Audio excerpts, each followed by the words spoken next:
Shalom dan selamat siang untuk kita semua. Di siang ini kami dari kelompok 11 mendapatkan kesempatan untuk mempresentasikan hasil diskusi kami bersama dengan kelompok 11, yaitu tentang pendekatan proses informasi. Nah, sebelum kami memulainya untuk mengutarakan semua yang telah kami diskusikan, ada baiknya saya mewakili teman-teman akan memperkenalkan diri, yaitu yang pertama saya sendiri Muhammad Riyandi Syahaan, lalu ada Meli Polaisi Sinurat, juga ada Sari Uli Silitonga, dan Nia Berliana Sipayung. Nah, pendidikan adalah hal yang penting di dalam setiap proses perkembangan seseorang, baik itu pendidikan formal maupun pendidikan informal.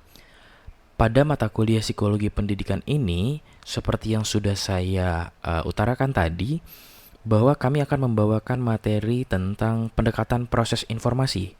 Nah, apa sih pendekatan proses informasi itu? Pendekatan proses informasi adalah pendekatan kognitif di mana anak mengolah informasi, memonitornya, dan menyusun strategi yang berkenaan dengan informasi tersebut. Pendekatan informasi penting untuk dipelajari dalam psikologi pendidikan, karena di dalam memahami bagaimana psikologi pendidikan bekerja, kita tentunya harus memahami terlebih dahulu bagaimana proses berpikir dan proses memori itu sendiri bekerja di dalam kognisi seseorang. Nah, adapun runtutan pembahasan di dalam makalah kami ini adalah yang pertama itu ada sifat pendekatan proses informasi, yang kedua ada perhatian, yang ketiga ada ingatan, yang keempat ada keahlian, dan yang terakhir ada metakognisi. Nah, kita masuk ke subbab yang pertama, yaitu sifat pendekatan informasi. Di dalam sifat pendekatan proses informasi ada 5 poin yang menjadi highlight kita, yaitu pertama informasi, ingatan, dan berpikir. Yang kedua ada sumber kognitif, kapasitas dan kecepatan pengolahan informasi. Yang ketiga itu mekanisme perubahan. Yang keempat otomatisitas. Yang kelima itu ada pengembangan strategi. Kita masuk kepada yang pertama, informasi, ingatan, dan berpikir. Pendekatan proses informasi adalah pendekatan kognitif di mana anak mengolah informasinya, memonitornya, dan menyusun strategi yang berkenaan dengan informasi tersebut. Inti dari pendekatan ini adalah proses memori dan proses berpikir. Menurut pendekatan ini, anak secara bertahap mengembangkan kapasitas untuk memproses informasi yang memungkinkan mereka untuk mendapatkan pengetahuan dan keahlian yang kompleks. Behaviorisme dan model asosiatif belajarnya adalah sesuatu yang besar dalam ilmu psikologi dari sekitar 1950-an dan 1960-an. Ketika banyak psikolog mulai mengakui bahwa mereka tidak dapat menjelaskan cara belajar anak tanpa mengacu pada proses mental, seperti memori dan berpikir. Istilah psikologi kognitif menjadi label untuk pendekatan yang berusaha untuk menjelaskan perilaku dan menguji proses mental. Meskipun ada sejumlah faktor yang mendorong pertumbuhan psikologi kognitif. Secara sederhana, analogi sistem proses informasi yang dikemukakan oleh psikologi kognitif untuk menggambarkan hubungan antara kognisi dengan otak adalah dengan melihat sistem kerja komputer yang seakan-akan menjelaskan bagaimana kognisi manusia bekerja dengan menganalogikan hardware sebagai otak dan software sebagai kognisi.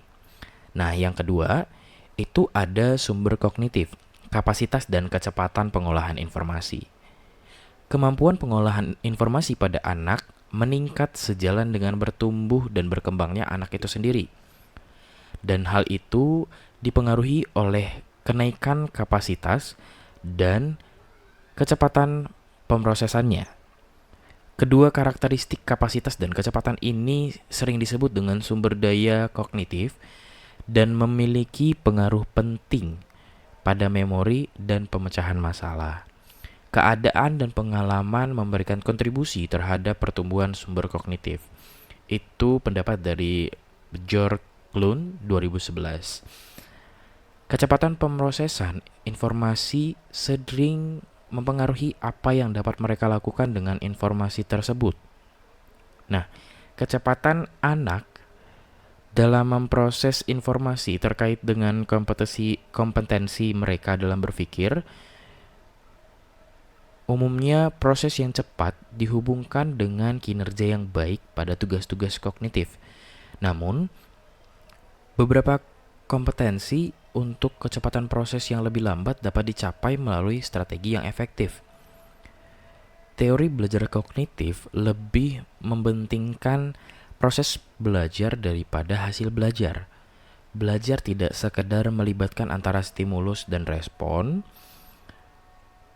melainkan belajar merupakan perubahan persepsi dan pemahaman yang tidak selalu dapat terlihat sebagai tingkah laku yang nampak, dan belajar merupakan suatu proses internal yang mencakup ingatan, retensi, pengolahan informasi, emosi, dan aspek-aspek kejiwaan lainnya. Belajar merupakan aktivitas yang melibatkan proses berpikir yang sangat kompleks. Nah, proses belajar tadi terjadi antara lain mencakup pengaturan stimulus yang diterima dan menyesuaikannya dengan struktur kognitif yang sudah dimiliki dan terbentuk di dalam pikiran seseorang berdasarkan pemahaman dan pengalaman-pengalaman sebelumnya.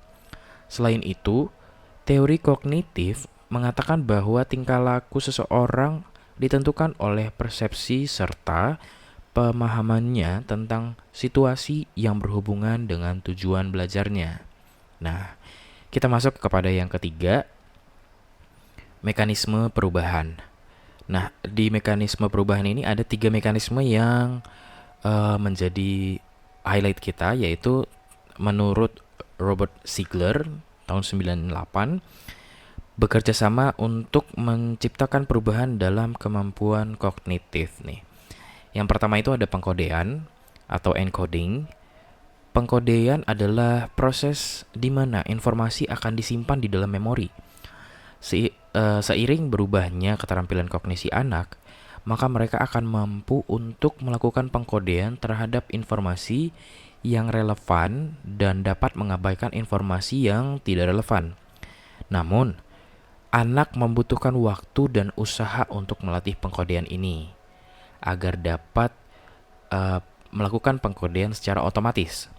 Sebagai contoh, untuk anak usia 4 tahun, huruf S yang ditulis dalam tulisan melengkung yang berbeda bentuknya dari huruf S yang dicetak. Namun, anak usia 10 tahun telah belajar untuk mengkodekan fakta relevan bahwa keduanya adalah huruf S dan mengabaikan perbedaan relevan dalam bentuknya. Nah, ada 6 konsep yang dikenal dalam pengkodean, yaitu yang pertama tuh ada atensi, yaitu mengkonsentrasikan dan memfokuskan sumber daya mental. Yang kedua ada pengulangan, yaitu pengulangan informasi atau repetisi informasi dari waktu ke waktu agar informasi lebih lama di dalam memori. Yang ketiga ada pemrosesan yang mendalam.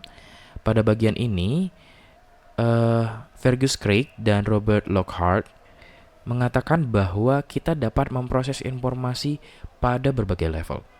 Nah, yang keempat itu adalah ada elaborasi, yaitu ekstensivitas pemrosesan informasi dalam penyandian.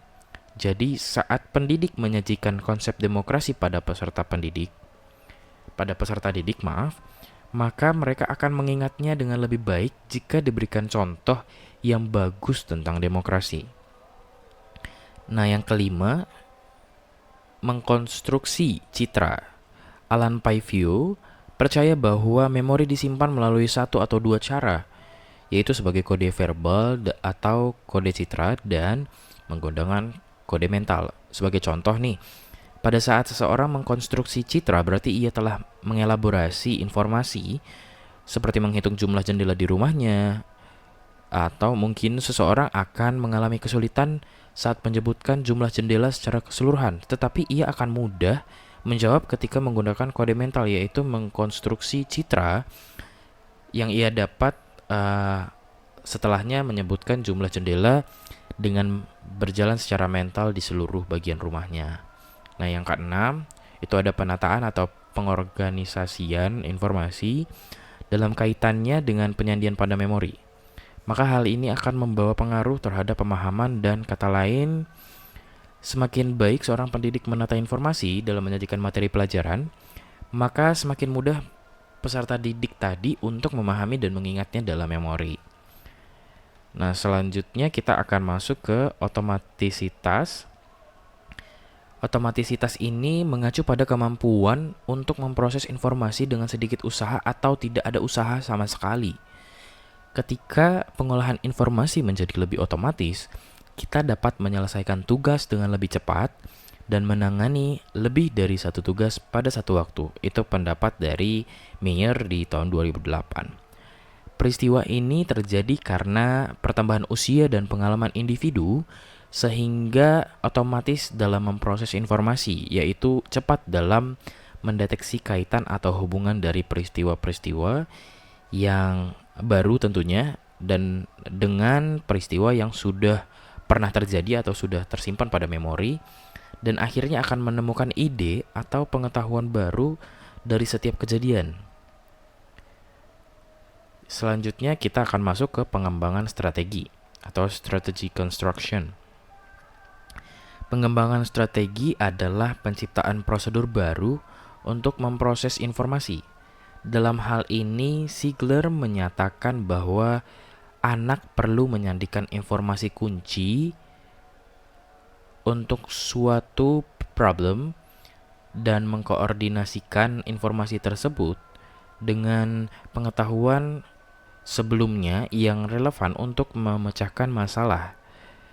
Mengembangkan susunan strategi yang efektif dan memilih yang terbaik untuk digunakan pada tugas belajar merupakan aspek yang penting untuk menjadi pembelajar yang efektif. Sebagai contoh nih, kegiatan membaca pada anak-anak yang mengembangkan strategi periodik untuk mengetahui apa yang telah mereka baca sejauh ini. Nah, selain mekanisme perubahan, pengolahan informasi anak-anak ditandai dengan modifikasi diri. Itu pendapatnya Ziegler di tahun 98, 2007, dan 2009. Modifikasi diri dalam pemrosesan informasi secara mendalam tertuang dalam metakognisi, yang berarti kognisi atau mengetahui tentang yang ada di dalamnya. Terdapat dua hal, yaitu pengetahuan kognitif dengan aktivitas kognitif. Pengetahuan kognitif itu melibatkan usaha monitoring dan refleksi pada pemikiran seseorang di saat sekarang, sedangkan aktivitas kognitif terjadi saat murid secara sadar menyesuaikan dan mengelola strategi pemikiran mereka pada saat memecahkan masalah dan memikirkan satu tujuan. Berkaitan dengan modifikasi diri, Deanna Kuhn mengatakan metakognisi harus lebih difokuskan pada usaha untuk membantu anak menjadi pemikir yang lebih kritis, terutama di sekolah menengah, dan baginya keterampilan kognitif terbagi dua, yaitu mengutamakan kemampuan anak-anak untuk mengenali dunia dan keterampilan untuk mengetahui pengetahuannya sendiri. Model metakognitif yang disebut model pemrosesan yang baik. Model ini menyatakan bahwa kognisi yang kompeten adalah hasil dari sejumlah faktor yang berinteraksi. Nah, kita masuk ke subbab yang kedua, yaitu perhatian.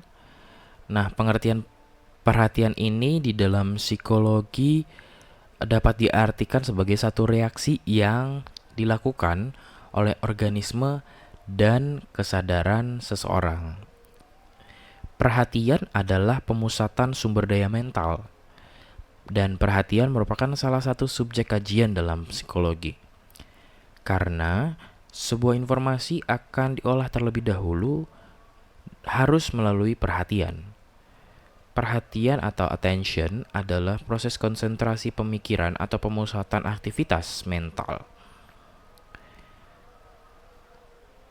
Proses perhatian melibatkan pemusatan pikiran dan tugas tertentu sambil mengusahakan atau berusaha mengabaikan stimulus lain yang mengganggu atau tidak relevan.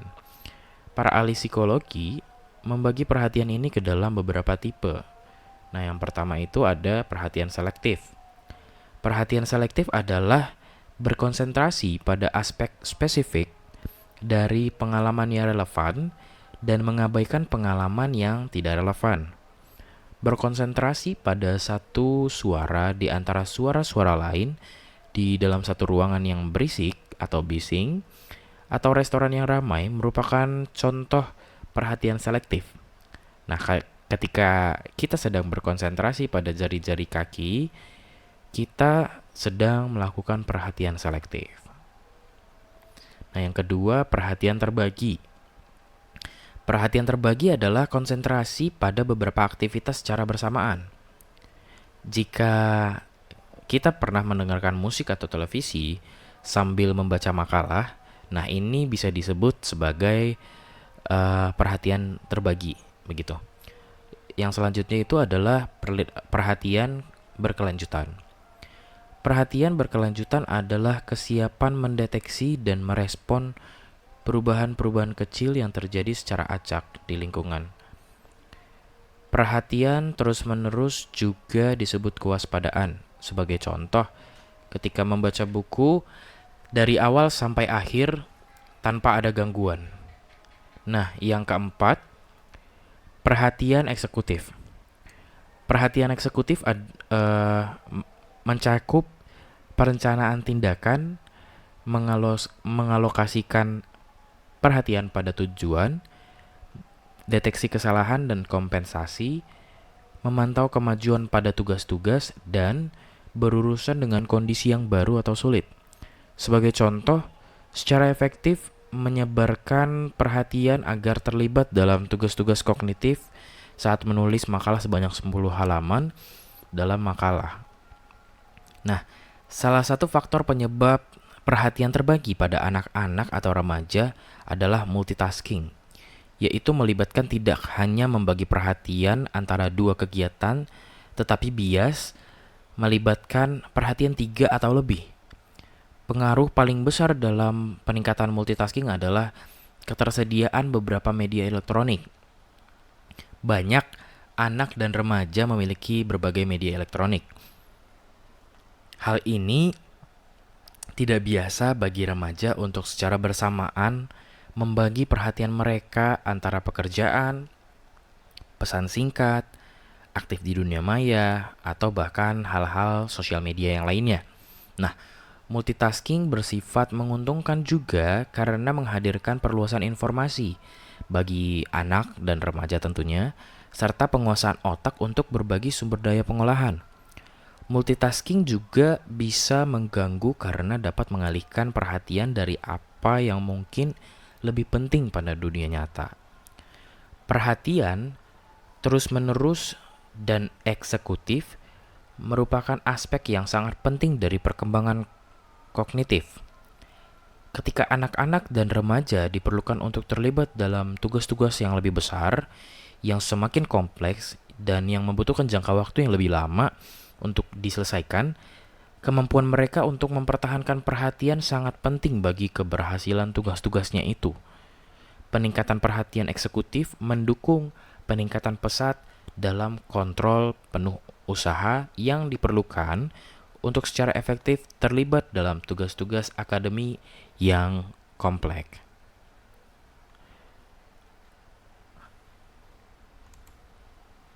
Oke, selanjutnya materi perubahan perkembangan akan dilanjutkan oleh teman saya. Baiklah, saya akan melanjutkan presentasi dari kelompok kami. Yang selanjutnya itu perubahan perkembangan.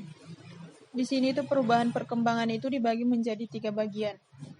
Perkembangan terjadi dalam kehidupan manusia karena hasil dari proses pematangan fungsi psikis dan fisik dan kemudian juga dapat didukung pula oleh faktor lingkungan. Nah, perkembangan ditunjukkan dengan perubahan yang pertama itu bersifat sistematis. Bersifat sistematis dimaksud di sini perubahan dalam perkembangan yang ditunjukkan dengan adanya saling ketergantungan atau saling mempengaruhi antara aspek-aspek fisik dan psikis dan merupakan satu kesatuan yang harmonis. Misalnya itu seperti anak diperkenalkan bagaimana cara memegang pensil dan membuat huruf-huruf. Yang kedua itu perubahan bersifat progresif. Yang dimaksud dengan bersifat progresif di sini yaitu perkembangan yang ditunjukkan dengan adanya perubahan yang terjadi bersifat maju, meningkat dan mendalam baik secara kualitatif maupun kuantitatif. Contohnya itu seperti perubahan pengetahuan dan kemampuan anak dari yang bersifat sederhana berkembang ke arah yang lebih kompleks. Yang ketiga itu perubahan bersifat berkesinambungan. Berkesinambungan ditunjukkan dengan adanya perubahan yang berlangsung secara beraturan atau berurutan, tidak bersifat meloncat-loncat atau karena unsur kebetulan. Contohnya itu seperti agar anak itu mampu berlari, maka sebelumnya anak itu harus mampu berdiri dan merangkak terlebih dahulu. Selanjutnya itu perkembangan pada manusia, seperti perkembangan fisik. Perkembangan fisik pada manusia dapat mencakup pertumbuhan biologis. Misalnya itu seperti pertumbuhan otak, otot, tulang, serta penuaan dengan berkurangnya ketajaman pandangan mata dan berkurangnya kekuatan otot. Yang selanjutnya perkembangan kognitif. Perkembangan kognitif pada manusia mencakup perubahan-perubahan dalam berpikir, kemampuan berbahasa yang terjadi melalui proses belajar. Selanjutnya itu perkembangan psikososial. Perkembangan psikososial di sini berkaitan dengan perubahan-perubahan emosi dan identitas pribadi individu, yaitu bagaimana seseorang berhubungan dengan keluarga, tetangga, teman-teman, dan gurunya. Ada juga beberapa fase tahapan perkembangan anak sesuai dengan usianya. Yang selanjutnya itu perkembangan anak usia dini atau jenjang TK. Perkembangan pada usia dini mencakup perkembangan fisik dan motorik, kognitif, sosial emosional, serta bahasa. Untuk mengembangkan perkembangan pada usia dini ini, kita bisa menggunakan lagu atau instrumen untuk transisi dari waktu bermain ke waktu belajar. Yang selanjutnya itu perkembangan anak sekolah dasar. Anak sekolah dasar di sini berusia 6 sampai 12 tahun, disebut sebagai masa anak-anak atau middle childhood. Pada masa ini disebut sebagai usia matang bagi anak untuk belajar. Karena anak menginginkan untuk menguasai kecakapan-kecakapan baru yang diberikan oleh guru di sekolahnya. Yang selanjutnya itu perkembangan anak sekolah menengah. Perkembangan kognitif utama yang dialami pada masa anak sekolah menengah adalah formal operasional yang mampu berpikir abstrak dengan menggunakan simbol-simbol tertentu atau mengoperasikan kaidah-kaidah logika formal yang tidak terikat lagi oleh objek-objek yang bersifat konkret, seperti peningkatan kemampuan analisis, kemampuan mengembangkan suatu kemungkinan berdasarkan dua atau lebih kemungkinan yang ada, kemampuan menarik generalisasi, dan inferensiasi dari berbagai kategori objek yang beragam. Yang selanjutnya itu perkembangan sekolah tinggi. Perkembangan sekolah tinggi ini yaitu kemampuan kognitif terus berkembang selama masa pada perkembangan sekolah tinggi ini. Akan tetapi, bagaimanapun tidak semua perubahan kognitif pada masa ini mengarah pada peningkatan potensi. Kadang-kadang itu kemampuan kognitif mengalami kemerosotan seiring dengan pertambahan usia. Yang selanjutnya itu ingatan. Ingatan atau sering disebut memori adalah sebuah fungsi dari kognisi yang melibatkan otak dalam pengambilan informasi. Ingatan akan dipelajari lebih mendalam di psikologi kognitif ilmu syaraf. Pada umumnya juga para ahli memandang ingatan sebagai hubungan antara pengalaman dengan masa lampau. Ingatan itu dibagi menjadi 3 bagian. Yang pertama itu ingatan merupakan kemampuan untuk menerima dan memasukkan atau learning atau pengkodean. Yang kedua menyimpan atau retention dan menimbulkan atau pengambilan kembali apa yang pernah dialami atau remembering. Yang pertama itu pengodean. Pengodean di sini terdiri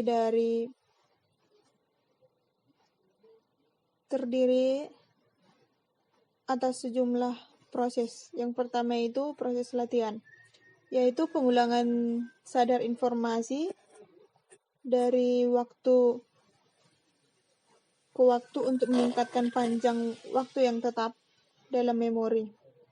Yang kedua itu pengolahan mendalam,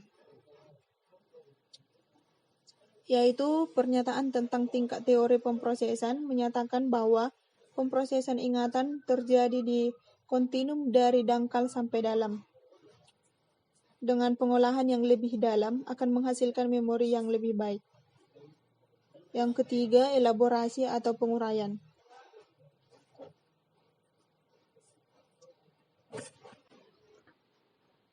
Elaborasi di sini atau penguraian, para ahli itu menemukan bahwa memori mendapat manfaat dari penggunaan elaborasi yang mengacu pada luasnya informasi dalam proses pengkodean. Yang keempat itu membangun gambar. Alan Paivio berpendapat bahwa memori disimpan dengan salah satu dari 2 cara, yaitu sebagai kode verbal atau sebagai kode gambar berupa gambar label atau gambar mental. Contohnya itu ketika kita mengingat nama dari sebuah gambar. Paivio juga mengatakan bahwa semakin detail dan khas kode gambarnya, maka semakin baik ingatan Anda akan informasi tersebut. Yang kelima itu organisasi.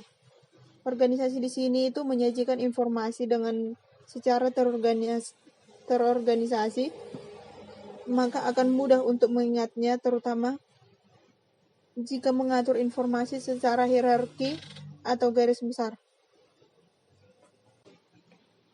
Yang selanjutnya itu penyimpanan.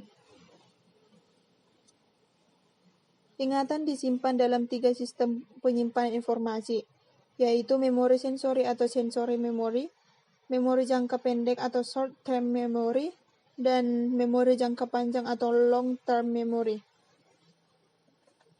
Yang pertama itu memori sensori atau sensory memory. Memori sensoris adalah ingatan yang berkaitan dengan penyimpanan informasi sementara yang dibawa oleh panca indera. Setiap panca indera itu memiliki satu macam memori sensoris. Memori sensoris itu juga dimaksud sebagai informasi sensoris yang masih tersisa sesaat setelah stimulus diambil. Jadi, di dalam diri manusia ada beberapa macam sensori motorik, yaitu sensori motorik visual atau penglihatan, sensori motorik audio atau pendengaran, dan sebagainya. Memori sensori itu mempunyai peran yang penting dalam hidup manusia. Orang harus menaruh perhatian pada suatu informasi bila informasi itu harus diingat dengan begitu. Ada proses seleksi dari kesadaran, mana informasi yang diperlukan dan mana yang tidak. Yang selanjutnya itu memori jangka pendek, yaitu suatu proses penyimpanan memori sementara. Artinya, informasi yang disimpan hanya dipertahankan selama informasi tersebut masih dibutuhkan. Ingatan jangka pendek adalah tempat kita menyimpan ingatan yang baru saja kita pikirkan. Ingatan yang masuk dalam memori sensoris diteruskan kepada ingatan jangka pendek. Ingatan jangka pendek ini berlangsung sedikit lebih lama dari memori sensoris. Yang selanjutnya ketiga, memori jangka panjang. Memori jangka panjang atau long term memory adalah suatu proses memori atau ingatan yang bersifat permanen. Artinya, informasi yang disimpan sanggup bertahan dalam waktu yang sangat panjang. Kapasitas yang dimiliki ingatan jangka panjang ini tidak terbatas. Memori jangka panjang adalah gundangan informasi yang dimiliki oleh manusia. Ingatan jangka panjang di sini berisi informasi dalam kondisi psikologis masa lampau, yaitu semua informasi yang telah disimpan tetapi saat ini tidak sedang dipikirkan. Proses masuknya informasi ke dalam memori jangka panjang tetap melalui tahap memori sensoris. Pada tahap ini, informasi dari luar yang diterima oleh indera diubah menjadi impuls-impuls neural sesuai dengan masing-masing fungsi indera. Kemudian impuls-impuls neural yang mengandung informasi ini diteruskan ke ingatan jangka pendek. Setelah informasi masuk ke dalam ingatan jangka pendek, diseleksi sedemikian rupa mana yang dianggap penting dan tidak. Kemudian diteruskan ke ingatan jangka panjang. Tujuan sebuah informasi dimasukkan ke dalam memori jangka panjang ini adalah untuk kita mengingatnya selamanya. Yang keempat itu isi memori jangka panjang. Memori jangka panjang dibagi menjadi dua subtipe, yaitu memori deklaratif adalah ingatan sadar informasi, seperti fakta-fakta atau peristiwa tertentu yang dapat dikomunikasikan secara verbal. Yang kedua itu memori non-deklaratif, yaitu pengetahuan prosedural dalam bentuk keterampilan dan operasi kognitif. Memori deklaratif tidak dapat diingat secara sadar, setidaknya tidak dalam bentuk peristiwa fakta tertentu. Yang kelima itu menggambarkan informasi dalam memori. Menggambarkan informasi dalam memori ini ada 3 teori utama, yaitu jaringan, skema, dan jejak kabur. Yang pertama itu teori jaringan. Teori yang menggambarkan bagaimana informasi dalam memori diatur dan terhubung. Mereka menekankan simpul dan jaringan memori. Yang kedua itu teori skema. Nah, teori ini yang didasarkan pada premis bahwa ketika kita membangun informasi, kita itu menyatukannya dengan informasi yang sudah ada dalam pikiran kita. Dan yang dimaksud dengan skema adalah informasi konsep, pengetahuan, informasi tentang peristiwa yang sudah ada dalam pikiran seseorang. Yang ketiga itu teori jejak kabur, yaitu variasi lain dari bagaimana individu merekonstruksi ingatan mereka.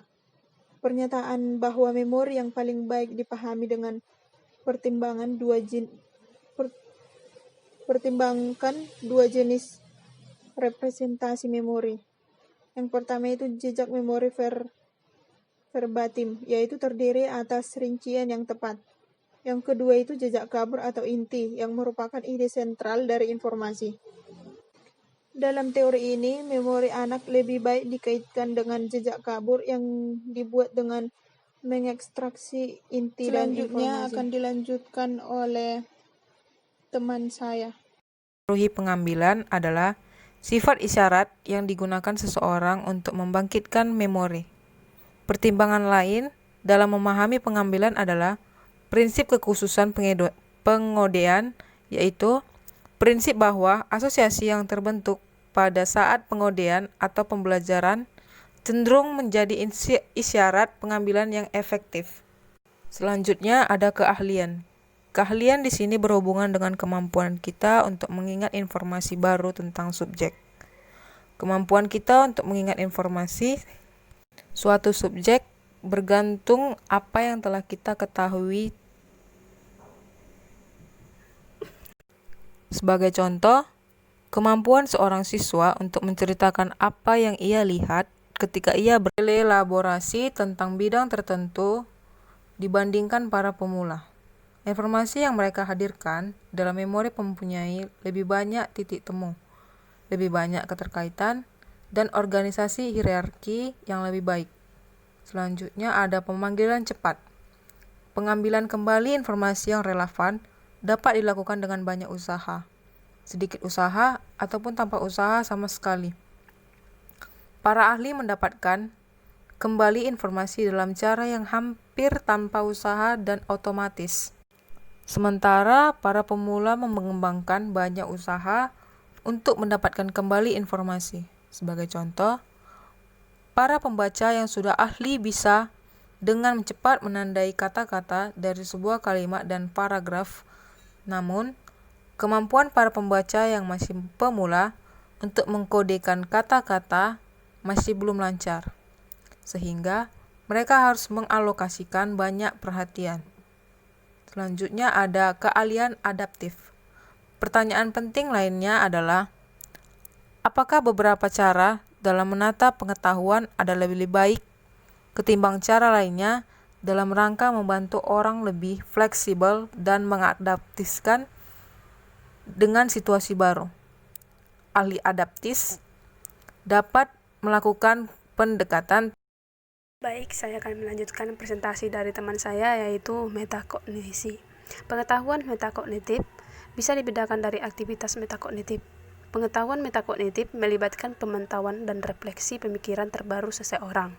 Ini mencakup pengetahuan faktual seperti pengetahuan tentang tugas, tujuan diri sendiri, dan pengetahuan strategis seperti bagaimana kita menggunakan prosedur tersebut dalam menyelesaikan suatu masalah. Keterampilan kognitif. Urutan pertama memungkinkan anak-anak untuk mengetahui tentang dunia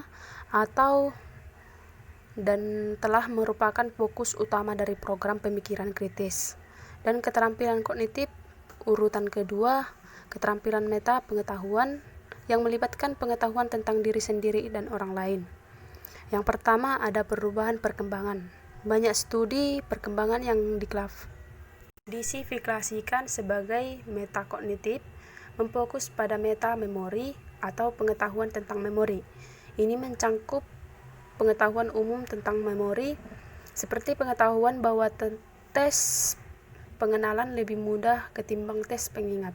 Pada usia 5 atau 6 tahun, anak biasanya mengetahui bahwa item yang berfamiliar lebih mudah untuk dipelajari ketimbang item yang kurang dikenal, bahwa daftar pendek lebih mudah ketimbang mengingat, dan bahwa lupa lebih mungkin terjadi seiring dengan berjalannya waktu.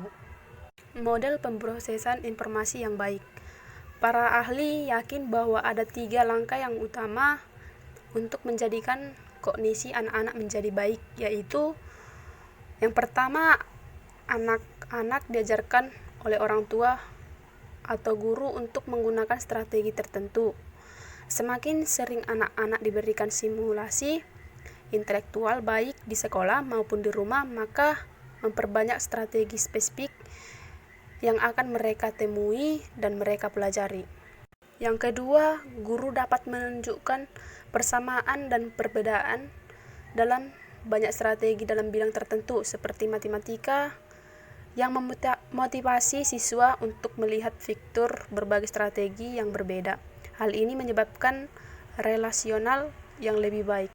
Berikutnya, strategi mengenali manfaat umum dari penggunaan strategi yang nantinya akan menghasilkan pengetahuan strategi umum. Mereka berusaha menggabungkan hasil pembelajaran yang dirasa berhasil dengan hasil pembelajaran dengan usaha yang mereka kerahkan dalam mengevaluasi, memilih dan memantau penggunaan strategi atau pengetahuan dan aktivitas metakognitif. Yang ketiga, strategi dan regulasi metakognitif. Kunci dari pendidikan adalah membantu para siswa mempelajari strategi yang kaya yang nantinya dapat menghasilkan solusi dari sebuah masalah. Kebanyakan anak mendapat keuntungan dari membangun beberapa strategi yang menjelajahi mana yang bekerja dengan baik, kapan dan di mana. Contoh, guru dapat memperagakan strategi untuk siswa mengajukan pertanyaan yang membantu pemikiran panduan siswa dalam berbagai bidang konten. Dengan latihan, para siswa belajar untuk menjalankan strategi tersebut dengan lebih mudah dan lebih cepat.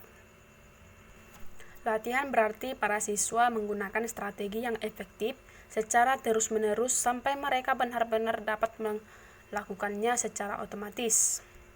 Untuk menjalankan strategi dengan efektif, mereka harus menyimpan strategi tersebut dalam jangka panjang. dan latihan. Sekian hasil presentasi kami ucapkan terima kasih.